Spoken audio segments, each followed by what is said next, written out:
Welcome to the ABCs of Preschool, the show that covers all things from parenting to childcare. And we're going to get real about how not just to survive, but thrive in the early years. I'm your host, Miss Amber. I'm a mom of 5 and early childhood expert with over 25 years in the industry. Whether you're a parent, an educator, or just curious about early childhood education, this podcast is for you. Each week, we're going to dive into what life looks like raising little ones, with special guests, industry experts, and personal stories that will leave you inspired and empowered. Get ready to explore, imagine, and discover the beautifully messy that comes with these magical years. Buckle up, because thriving during the early years is a wild and rewarding ride. Welcome back. My name is Miss Amber. I'm the host of the ABCs of Preschool. Thank you so much for joining me this week. February is all about love. And today I want to talk about the 5 love languages. Now, first off, this is not something that I came up with. The famous Gary Chapman came up with the 5 love languages, The Secrets to Love That Lasts. It's a book that was written a long time ago. And I'm sure a lot of us, maybe you haven't heard about this yet, but I don't know, years ago, I got my hands on the 5 love languages for couples. And I try to incorporate that in my own relationship. And there's also a book, The 5 Love Languages of Children. And they're the same kind of 5 love languages, but it's just how do we interpret the love that our children need. So today's going to be a fun one. We are going to dive into the 5 love languages, and I highly recommend looking into these books by Gary Chapman. Gary Chapman and Ross Campbell are the authors of the 5 love languages of children. And Gary Chapman just wrote, he's the only author for the 5 love languages. But I think there's several versions now of the 5 love languages. That's like, why can I not say that today? But welcome to the show. We're going to talk about the 5 love languages. And specifically, we're going to talk about how that looks for our children. But of course, I'm going to talk about it in our relationships as well, because I think it's really important as parents of little ones to maintain a strong relationship with your partner. I think a lot of times people have children and get into the chaotic, crazy life of parenting that's so busy. You're managing your jobs, you're managing your children, different schedules, that sometimes you can overlook your partner. And I remember as a kid, let me back up. So as a kid, my parents loved each other deeply. So I feel very grateful that I was raised in a home with 2 people who absolutely loved each other. If my mom did not pass away 6 years ago, very suddenly, they would be married. I think they were married 43 years when she passed. So yes, they'd be married almost 49 years. My math could be wrong and off by a couple of years, but you get the point. They were very happy. They loved each other. And it was very, very known in our house that their relationship came first. And as a kid, I don't know how I really felt like that. To be honest, I think sometimes I felt like it felt backwards.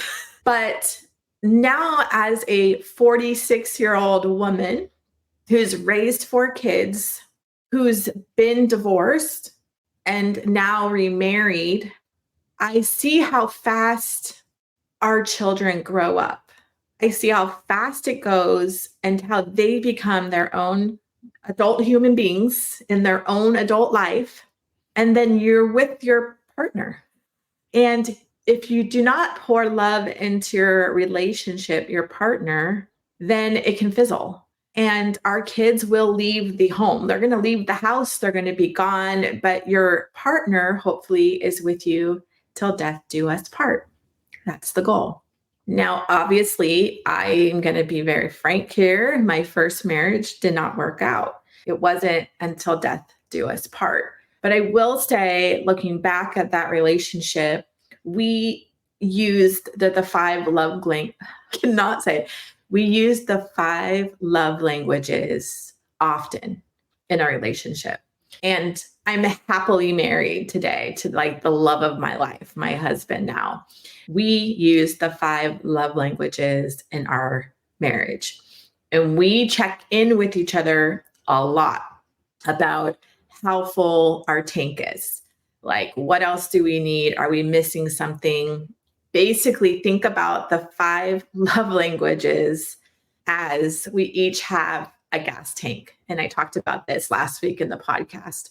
And we need, just like our cars, if we drive, we're going to be low on gas. And so it's the same kind of thing in a relationship, is we need to be depositing love, joy, positivity in each other.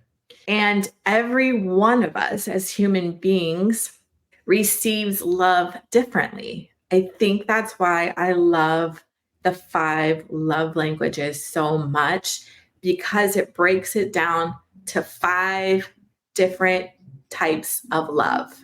And a lot of us, myself included, I know that how I give love is a lot of notes, words of affirmation, is the way I give love to my kids and to my husband a lot. And so even as I record this, I got to take a minute and think, that's how I need love. And I think it's so natural for all of us to give love the way we need love. But the book, and in reality, as we dive into the five love languages, it's identifying what our partner needs, what our children needs. How do they need to feel love, like be loved and feel it? We can all say, I love you to our spouse, to our children, 20 times a day. But it's a different way to express love. And not everybody feels love by just those words. Love is actions or words of affirmation or physical touch. So let's dive into what are the five love languages? Like, what are they? So the first one is physical touch. So it's pretty obvious. There are lots of you out there that your love language, how your gas tank gets filled every day, is by touch, by hugs, by holding hands. If it's your spouse, it's by, being intimate or just cuddling, sitting on the couch next to each other, holding hands. Like, touch for you is like, that is your love language, is physical touch. That is one way. That is one of the five love languages. I think how do we figure out the love language that our little ones need, right? That's the question. It's pretty obvious with our spouse. There's apps, I think, now that you can take little quizzes on your love language, so you can kind of narrow it down, like which love language is it that you need in your life, that you need your partner to give to you to feel love. I highly recommend that. I think it's really important as we progress our relationships, as we grow in love and grow in our relationships, especially with our spouses, our partners, raising little ones. I want to encourage you guys to pause and take a minute and think about what you need in your relationship. Because I think it's like a pyramid, right? I think my mom and dad were onto something, to be honest. I think that them putting their relationship first before us, they nurtured and cared and took time out. They would always take 1 week vacation every single year. I'd be at a grandma's. They would go, as we got older, they would spend like a weekend in a hotel 30 minutes away just to get away. They put the time and energy into their relationship, and they were in it till death do us part. I think as society now, it's really easy to say and think the grass is greener on the other side. And we have to realize our grass can be completely green right here. It's not greener on the other side. We just haven't explore that other side, and like all the other issues and everything that we're dealing with now could possibly be on that other side as well. But if you are in a relationship that's not abusive, that's, your partner's not cheating on you, you're just in an ordinary relationship like love is, love just gets to be a different love after a while, right? It's a deeper love. It's a love that we choose every single day. I'm going to choose you, but we have to nurture and we have to care for that relationship. And as parents, I think it's so important for us to nurture and care for that relationship because we are the leaders. We're the parents of our children. And we want them to see a healthy relationship. We want them to see the time that it takes for care and love of each other because we want our kids to have that, right? Like I want my kids to grow up and to have a wonderful love, but we have to be the role models. And I think the 5 love languages is just a really cool, simple tool to use to figure out your partner's love language, to figure out your love language, and to figure out our kids' love languages. So let's figure it out. What are the 5 love languages? The first one is physical touch. The second one is words of affirmation. The third one is quality time. The fourth is gifts. And the fifth is acts of service. So let's go back to physical touch. So obviously, if you do a quiz or you talk about this a lot in your relationship, like I know personally, my husband, his main love language is physical touch. And I also recognize for me that that is on the bottom of my list. So as I record this and as I speak on this, I'm actually speaking to myself too. I just want to be honest here. A little reminder of myself that I write him. So he's a pilot. He travels, obviously. And every time he goes on a trip, I write him love notes. It's just a great way for us to feel connected while he's gone. And then he typically he flips that note over and then he writes me a love note, and that's just our game. That's what we play. That's what we do. Sometimes with my kids, I write them notes and I leave it in their bathroom. Like words of affirmation is what I feel like pours out of me, but I have to pause and always remember his true love language is physical touch. And since mine's on the bottom, I have to really think about it. Of course I love hugging, I love holding hands, all of that. I think I need to do it way more so he can really, really feel it. It's so easy for us to give love the way we need love in return. But the book, if we dive deep into this amazing book and amazing tools, we've got to recognize what our partner's needs are and what our kids' needs are. If you have little ones, and if you're listening to this, you probably are. If you're a teacher, if you're an owner of a preschool, I think this all correlates because as I was reading the book about the 5 love languages of children, again, because I read it a long time ago, it just really reminded me of all the students that have crossed my path in my classes. And kids, how do we recognize what our little ones need? They're going to tell us. So physical touch, like I can think of so many students that would give me 15 hugs a day. Just hug, hug, hug, hug, hug. Guess what? That is their love language. Do you have a little one? Maybe you're a teacher and you're teaching. Do you have little ones in your classroom that constantly hug you? They need hugs back. I think that's how they feel love. Is your little one, maybe you're a mama and you're listening to this and you have a little one, 2, 3, 4, 5-year-old that hugs you all the time, just wants to hug you, maybe wants to hold your hand.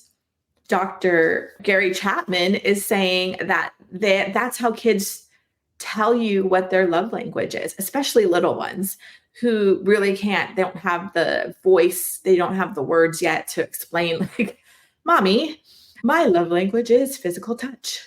That's not the case, but they're going to do what they need. So do you have a child that is a hugger, that wants to hold your hand? I encourage you to hug them back. hold their hand. Are you a teacher? Are you an early childhood educator? Those kids need your warmth and touch. That's how they're going to feel safe and nurtured and loved. The next one is words of affirmation. You know, the little kids, I can see a student in my head right now that when I'm at the school, I hear, I love you. I love you, Miss Amber. I love you. I love you, Miss Amber. Or I like your shirt. I like your shoes. Guess what? Their love language is words of affirmation. Kids are going to do what they need from you.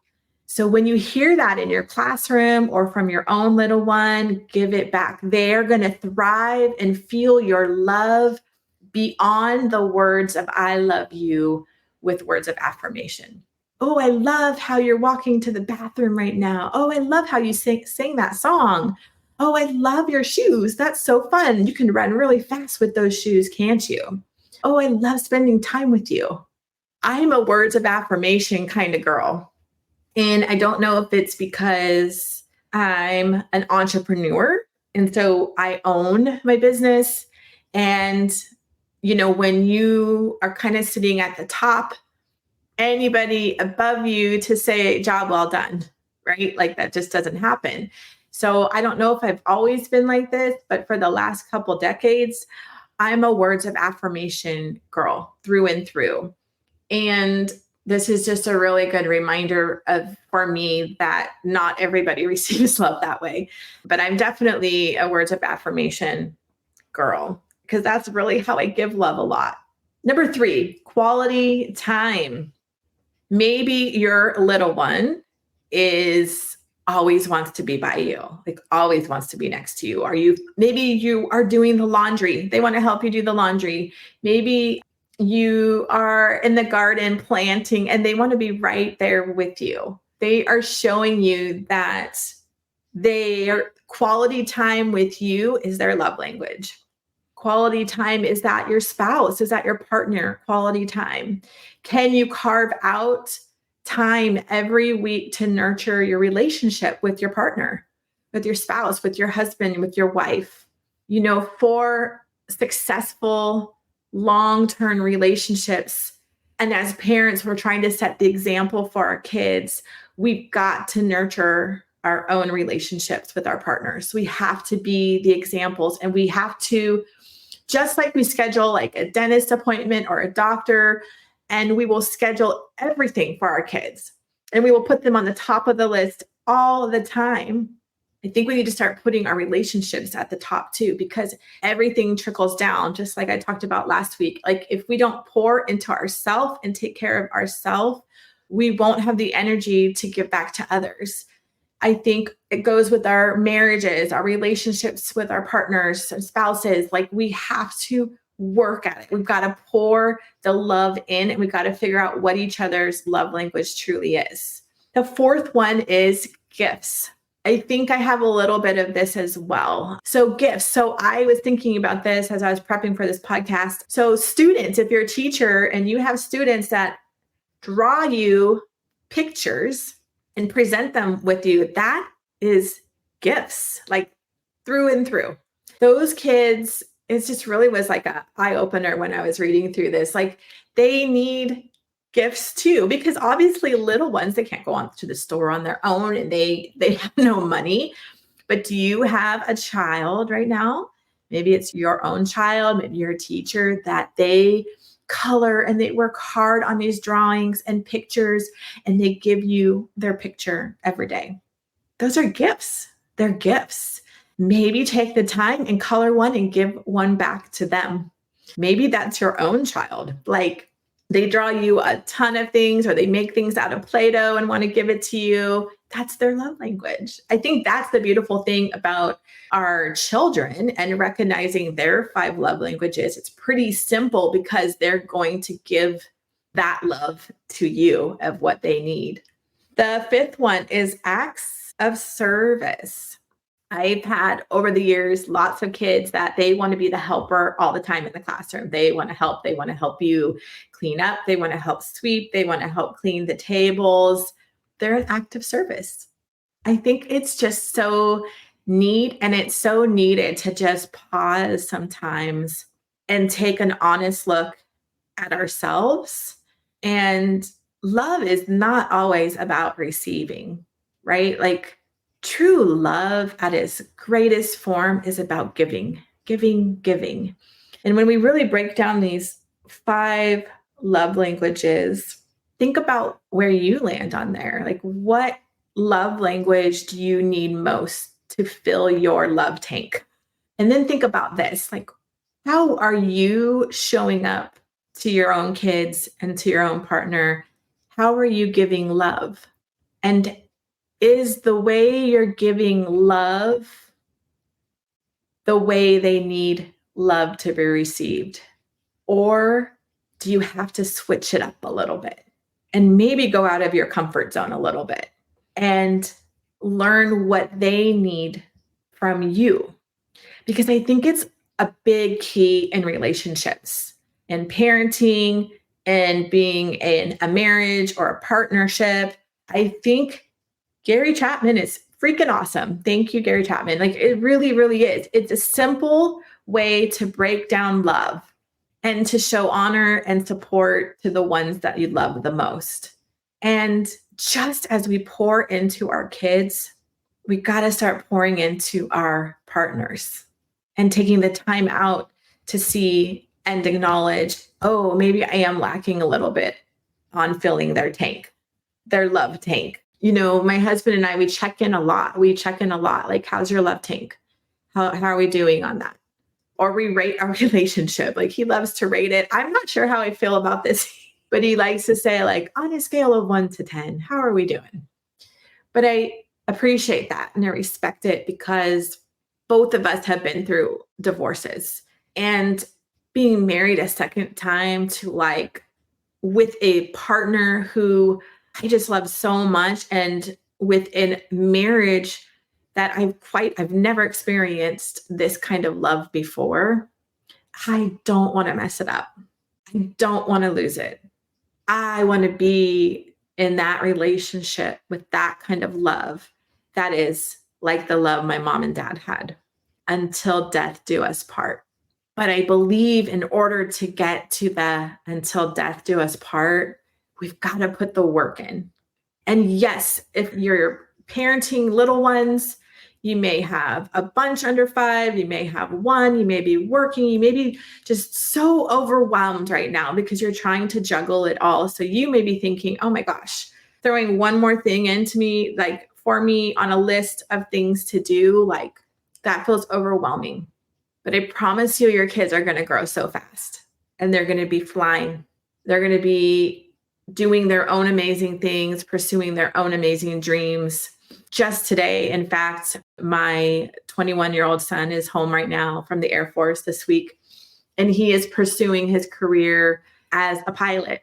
And it was just so awesome. He came downstairs and he was dressed in his navy blue slacks, his Air Force navy blues, with his shiny black shoes and this really nice crisp white dress shirt. And he's going to a base located closer to home, and he's trying to get transferred to a local base. So he's in state and he can pursue full-time his dream to get to the airline. And just looking at him today and actually, you know, watching all of my kids right now, just pursuing their goals and their dreams and working on themselves as humans, like that came so fast. It feels like yesterday I had 3 under 3 and I had a baby on my front in my front pack. I had a toddler in the top part of the cart and another one in the big basket of a cart. Like, it came so fast. And you are going to blink. And if you love your spouse, if you love your partner and you love your marriage, I think it's so important to invest in that relationship. And so our kids can see it. Our kids can see that you're filling up your partner's love tank, that you are talking about their love language, that you are holding hands and hugging in the kitchen. Because, you know, it breaks my heart that my kids with their dad, and they saw some of that, but they also saw crumbling marriage. And I'm sure that leaves them with fears of getting into their own relationships. So I truly think that investing in the five love languages as a parent, as a teacher, as a partner, as a spouse can just break things down simply for us. And doing check ins, we can't check in with our children, especially when they're young. And when they're older, we can check in, but follow the cues of your little ones. How are they giving you love? And that's the kind of love they need. So you can be the best mama, the best parent to your little ones. If you are a teacher and teaching in a classroom and you're getting 5 coloring sheets a day from a student, give them one back. Or if you have a student that is holding your leg and they're hugging you tight, hold them tight. Give them an extra hug. If you have a little one that's saying, I love you, I love you, I love your shirt, I love your shoes, give them 6 compliments back. If you have another child that's wanting to help you, maybe in a classroom clean up, or you have a little one at home that wants to be your helper, them how you can help them.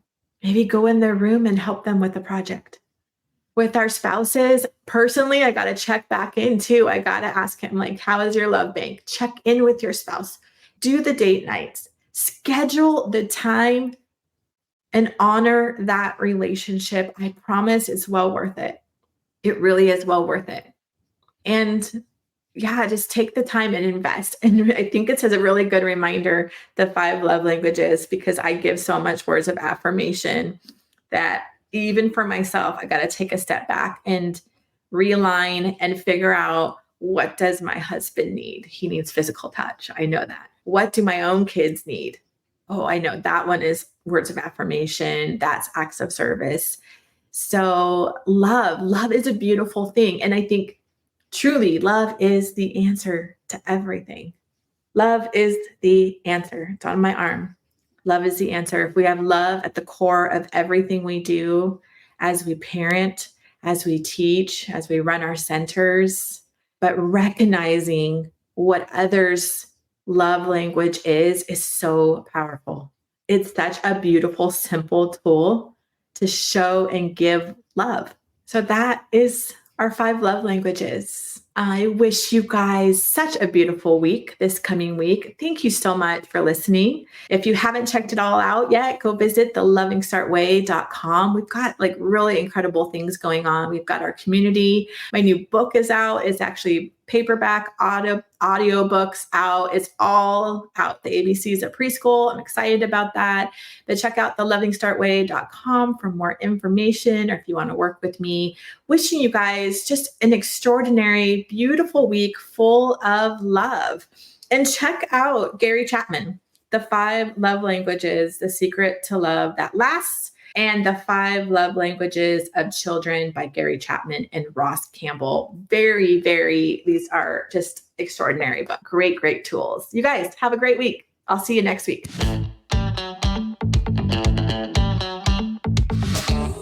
Thanks for listening. I appreciate you so much for taking the time out of your busy schedule to hear this podcast. Make sure to hit the subscribe button so you won't miss the next episode.